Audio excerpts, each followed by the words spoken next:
जय श्री हरि। अद्भुत स्वप्न। मेरी नानी जी की मृत्यु हुई थी। उस वक्त की बात है। मैं बहुत बीमार थी। चिकनगुनिया हो गया था। रात में दवा खाकर सो गई थी। मुझे कुछ स्वप्न दिखाई दिया। कच्ची सड़क जिस पर बैलगाड़ी के पहियों के निशान बने थे और किनारों पर लूले लंगड़े कोढ़ी आदि बैठे थे, चीख रहे थे। एक और बूढ़ी औरत थी जिसके बाल सफ़ेद थे और गंदे नाखून थे। रो रही थी, अपने बालों को खरोंच रही थी। मुझे ये देखकर बहुत दुख हुआ। मैं आगे बढ़ती जा रही थी। कुछ आगे बढ़कर मुझे पानी दिखाई दिया।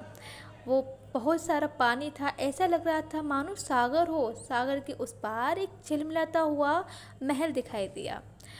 ऐसा लग रहा था जैसे सोने का हो।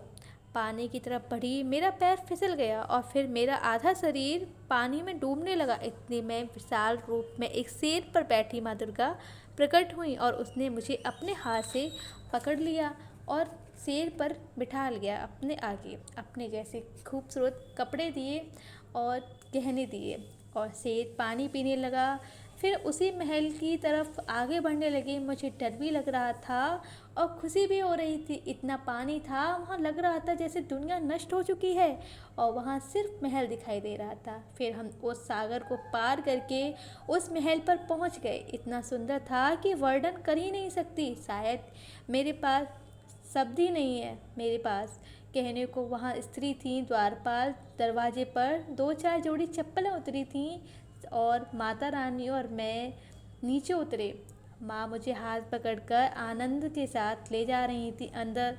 पीछे पीछे शेर भी आ रहा था। वहाँ अंदर इतना मनमोहक दृश्य था, मैंने अपनी लाइफ में कभी देखा भी नहीं। जैसे सोने का महल हो, बहुत ही बड़ा दिख रहा था। माँ अपने आसन पर विराजमान हो गई और अपने पास के आसन पर मुझे बिठाया और शेर भी माँ के चरणों में आकर बैठ गया। माँ के दरबार में सखी मंगल गान कर रही थी, नाच रही थी। वहाँ बहुत रोशनी थी, महक थी, खूबसूरत दृश्य था। एक सखी आई।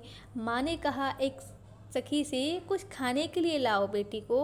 वह मेरे लिए बादाम का, केसर का दूध और ऐसा लग रहा था शायद सोने का गिलास, बड़ा खूबसूरत सा गिलास था और प्लेट में सेब और कुछ फल थे। माँ मुझे अपने हाथों से खिला पिला रही थी। मुझे इतनी खुशी हो रही थी, बहुत ही ज़्यादा। फिर मेरी आँख खुल गई।